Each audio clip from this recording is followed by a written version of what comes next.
Yeah, I'm really liking the drum roll as our intro. Yeah. I think it goes Well, good. we're gonna have to play with it a little bit going forward, but no, it's good. So today we have a bit of an infomercial bit of podcasting for you guys, and really what we wanted to talk about is under that umbrella of aggravating factors for an injury, right? So what is the true cause of your injury, or what is ripping the scab off once we are getting that healing process in motion? What is putting that strain back on your body? And nowadays, a really big one is gotta be ergonomics. So, Dr. Fitzwich, what is ergonomics? Yeah, good question. So ergonomics is essentially like the position or posture that you do when you're doing things. Specifically, we're talking about working. So either standing, doing like manual labor stuff, or what we work a lot with is working at a desk. And we know that a lot of people have had at-home setups during COVID, and a lot of times they've just kind of slapped them together, thinking that they'd only be doing it for like 2 weeks, kind of thing. They've been doing it for over 2 years now, and so we've seen a lot of negative effects from that in the clinic. And so we just wanted to go over a little bit about how to fix things when you have like a nice work setup at your office, but also just the best that you can do at home when you're working from home as well. Yeah, yeah. Definitely 100% hear a lot of people that, oh, I'm still on my coffee table, but, it's been 2 years and Yeah, or it's sit not on the ideal, couch. but I move around a lot. Sometimes I lay on my bed. Yeah, lay on my bed is a big one on your back, like with your chin tucked down for Yeah. 8 hours a day while you're working. For sure, with your head cranked into flexion like that. Yeah. And so the reality is that you're doing that, your mind is distracted with something else. You don't realize at that moment that your body is screaming in pain. And usually it's a next day thing if you ever can draw that correlation between what you did earlier and the pain you're having now. But yeah, it's stressful to be in a single position for a long time. So you have to do it in a way where you're minimizing the amount of stress on your body. So Dr. Uchaz, where do you even start with this? Well, one of the other big factors is when people are working at home, they're using their laptop. They're using their notebooks, right? They don't have the desktop computer. They don't have it set up like they have it in the worker space. So that's a thing, right? Because you're always hunched over, you're looking down at it. It's got a small keyboard, and how much do you mess with that? So, yeah, why don't we go through it? Let's just, Let's go through okay, it. where should your computer set up? So why don't we start with monitor? Where should your monitor be, Yeah. right? Yeah. So that's exactly it. An iPad, or I mean a laptop, is not going to be sufficient because the monitor is attached to the keyboard. So if your keyboard height is correct and your arms are relaxed and down, you're going to be looking straight down, and vice versa. You can't have your hands hanging around your chin trying to type that way with the monitor correct. So you need to have a monitor, a separate monitor. If you work at a desk and you work from home, you have a hybrid model or whatever it is, you got to get a separate monitor detached from a keyboard.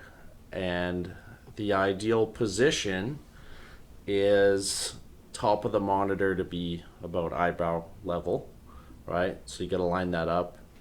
And then distance from outstretched hands while you're sitting back in your chair, you should just brush the tip of the monitor with your fingertips.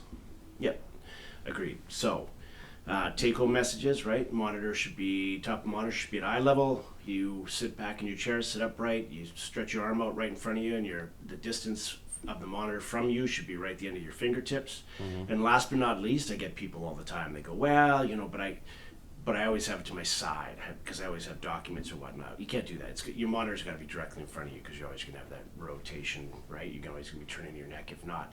And then if you have like work papers that you have, get something that you can put up, that can hold it right beside the monitor, so that you just you're turning your eyes basically instead of your neck. Yeah, and I almost want to extend that to anything. Like if for example, my dad's TV at home is like very much to his left. Yeah.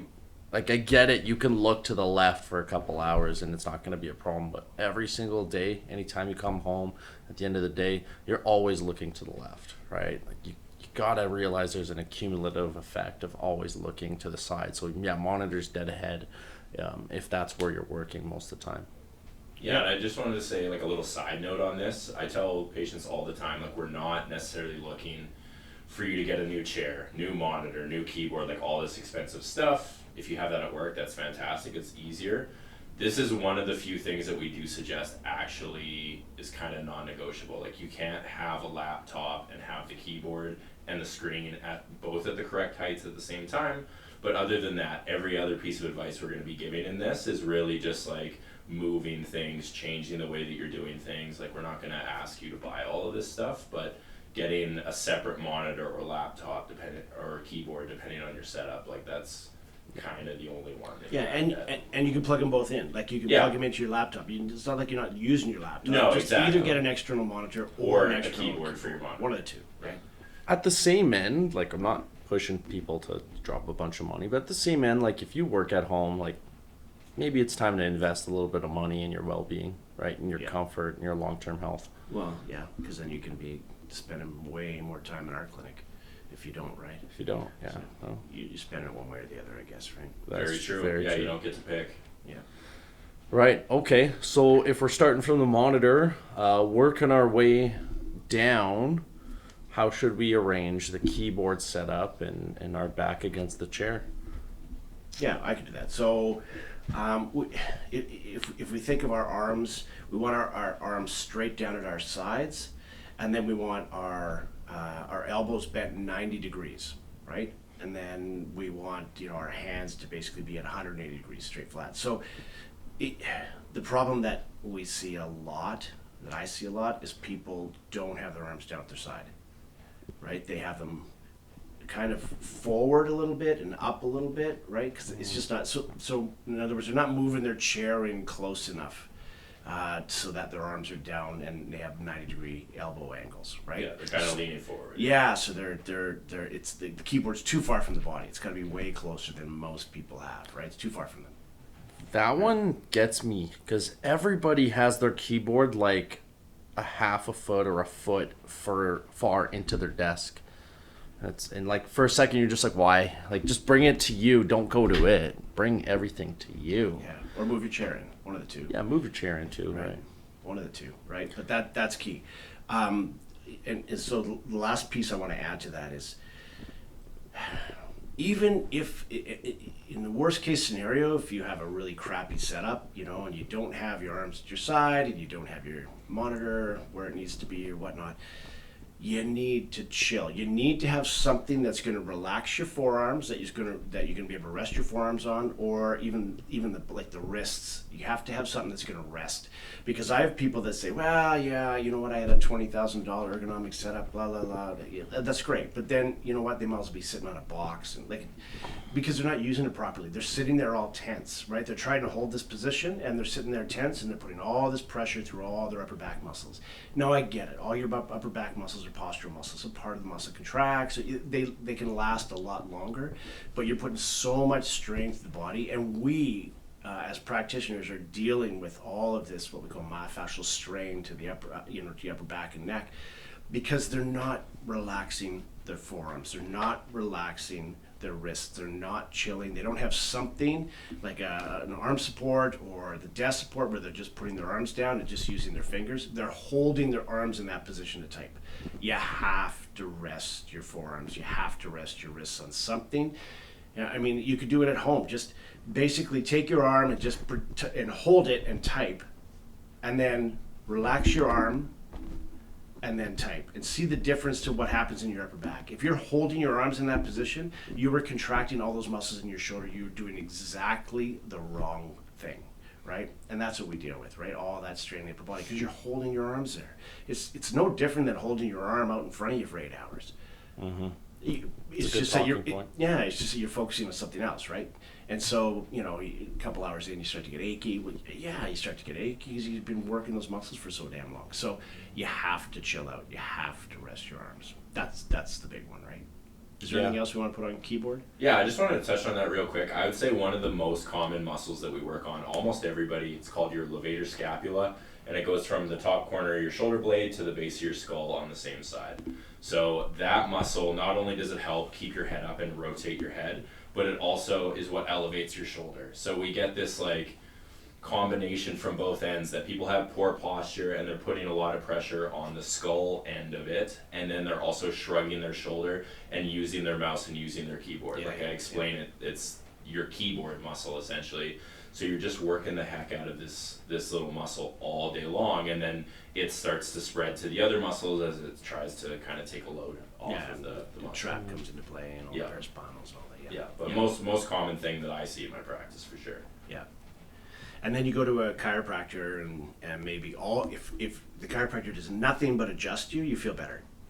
Why? Because, well, there's also joint irritation in there too, right? So we're getting some health put back into the joints. We're taking the pressure off. There's a neurological relaxation that takes place, right, when you adjust for all the muscles that cross that segment. And so it's like getting a 5-minute massage. It feels great, but what happens? Next day it's like crappy again. It's because, as we always say, you're ripping the scab off. You continue to aggravate the hell out of the tissues because you're just not chilling. You're just not relaxing your arms, right? And so you got to keep going. Oh yeah, how many people out there have said, "Oh well, I went to this person and it was really good. Every time I left, I felt great, but the next day it just sucked again." Man, the treatment's not the problem, right? It's like It's you. Yeah, it's just your setup isn't right, and you just keep beating the hell out of it, right? Yeah, sorry guys, gotta take a little accountability there. Yeah, right. Yeah. Sorry guys. But yeah, no, he's absolutely right, 100% right. So then I guess the other thing would be the elbow rest. And now this one can be a bit of a pain because you don't always get a lot of flexibility with the elbow rest. And ideally it kind of lines up to where you're dropping your hands at that 90-degree angle, but you don't always have that option necessarily. Yeah, and that's the whole point of moving the chair closer, right? Yeah. So that you can rest your arms on the counter, right? But if you can get the armrest up, fantastic, great. But not every chair can do that, right? So either way, it's either got to be your forearms are resting on those armrests, or you got to be resting your wrists, right, on the counter. Right. And so aim for 90-degree angle at the elbow, ultimately, and arms straight down, right? Yeah. Okay. And then so we have that section set up. Now the chair, the actual sitting bit, right? Obviously, we don't want to slouch, right? Because, you know, those chairs that just kind of slide back, they don't hold you. There's no support. They just kind of fall back. It like seems like that would be fun, but you're just going to be curling your back to get close to the screen again, right? And then that just causes a lot of stress through your thoracic spine. So you want to have... Now, I get it. You're not going to sit at a perfect 90-degree angle all day. And I think it's a good idea to try to sit upright, right? You're using your core to basically hold your upper half up, right? But the reality is if you're working for 8 hours, you're going to get tired. You're not going to want to do that the whole time. You're going to look for ways to kind of support your upper half to rest it against something. And so having your back rest at 100 degrees and if you're not completely familiar with the angles and degrees, there's that 90-degree angle. You just go a tiny bit back and you have it just far enough back where you can rest not only your lower back against the back of the chair, but also get your mid upper back and get your head against a headrest if you can, right? And when your head is against that rest, you want to bring your chin down just a bit. Just tuck that chin a bit. So what I get a lot of patients to do is because they're slouching in their chairs, just put a little bolster or roll up a towel or put a little pillow behind Something you. that's going to fall down. Yeah, it's just going to go into your low back lumbar region. It's going to keep that curve in your low back so you're not slouching, right? So if you put something in there, it's just going to force you to kind of be in a little bit of a better position with your low back, and that's just going to line everything up, right? Yeah. Here's some of the angles. I mean, ideally, ankles should be at 90 degrees. Knees should be at 90 degrees, right? Mm-hmm. Hips should be at 90 degrees. So those are kind of the takeaways if you can, right? If you can look at that. Because some people just, we deal with a lot of problems, people crossing their legs over all the time. You know, it's funny, you get patients in here going, well, no, I don't cross my legs. I'm like, oh, okay. So you have absolutely no hair on the top of your one knee, and the other knee top of it's hairy as hell. And It's you're like, literally doing it right now. I can see you crossing. yeah, right. So they're always crossing one leg over there, or like they always have like a shin, right? One shin, and the calf is like, no hair or whatnot. Well, okay, clearly, does this not seem familiar to you? Oh, yeah. No, I guess I do that, right? So Yeah. So crossing legs is just a no, right? Because you just put stress on the body, right? Yeah. Definitely try not to. I always tell people not to have their legs dangling. For one, it's emasculating, but for two, it's just you're not gonna feel like you have your foundation set into the earth, right? And so you're gonna just tighten up in your hips and And if you're pretty short, just put a box. Like there's a lot of little things you can buy at the store for that for your feet, or you just put like a little box or something there that you can put your feet on, if so that you're not dangling down. You just raise that up, right? Yeah. And you'd be amazed once you do that of how much. Oh my God, this just takes the stress off the body. Oh, there For you go. sure. Ta-da. For sure. Yeah. one more thing though. So for the lumbar support, the only thing that kind of gets me is that can oftentimes roll down to the very bottom, in which case it's no longer a support and can be promoting slouching. Yeah. It's got to be in your lumbar spine. It's got to be above your pelvis, right? Right. You put it in there, it'll curve it out. That's where all the lumbar. And if you have a lumbar support in your chair, which lots of chairs do, pump it up or turn it up and whatever, so that you're getting good lumbar support. Turn up the heat on the lumbar support already. There you Come go. on, guys. Yeah. What are you waiting for? Because if you're always slouching, that puts pressure on the disc. Now you're going to curve your upper back, and it's going to cause a whole cascade of problems, right? Yeah, keep in mind when you're sitting, the amount of actual load and stress on your spine is dramatically more than standing. Try and do whatever way to think about that, but I think just having your weight forward kind of shifts your center of gravity forward with your legs, and it's a lot harder from a postural strain standpoint than just standing.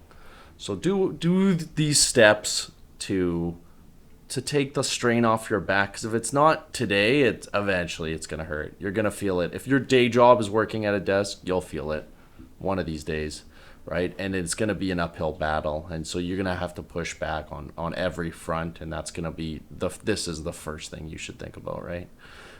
Get it set up properly. So why don't we get a recap for our audience? Sure. You want me to do it? Yeah, go for it. Okay, monitor. Monitor. The top of the monitor should be at eye level. Top of the monitor should be at eye level. If you put your hand out in front of you when you're sitting properly in the chair, that's how far the monitor should be. As well, the monitor should be directly in front of you, not to either side, so you're not rotating your head all the time. If you have papers that you need to use, then get something that can hang the papers right next to the monitor, so you're not turning your head all the time. That's your monitor. If you have a laptop, you need to get an external keyboard, or you need to get an external monitor, just so that you can maintain a good proper position. Because having a laptop and using that just sucks over a long period of time. I get it, short period of time, but you can get away with it. But long period of time, you can't do it. So you got to do that. Next is a keyboard. Keyboard's in front of you. You want to have your arms, shoulders straight down, and you want to have your elbows bent 90 degrees, and then you want to rest your elbows, forearms, wrists in some form or fashion, so that you're not holding your arms in that position to type or to mouse. You need to chill out. You need to relax your arms, or else you're just going to put a whole bunch of stress on your body. Your chair needs to be close enough so you can maintain. That's one of the biggest problems we see is people's chairs are too far back. You got to push that chair in so you can just get there and sit nice and close, so that you can get your arms down at your side working with that keyboard properly. Last but not least, that chair. You want to make sure that chair has a little bit of a lumbar support so you're not slouching. And then we want to have ankles at 90 degrees, knees at 90 degrees, and hips at 90 degrees. And we can lean back a touch, like Dr. Matt was saying. We can go back as much as 100 degrees in our chair, because it kind of feels weird when it's straight 90. But have that little lumbar curve in there. And then if your feet don't touch the floor, then get a little box, or there's a whole bunch of things you can get at stores that you can put your feet on, just to maintain you in good position. Last but not least, let's not cross our legs.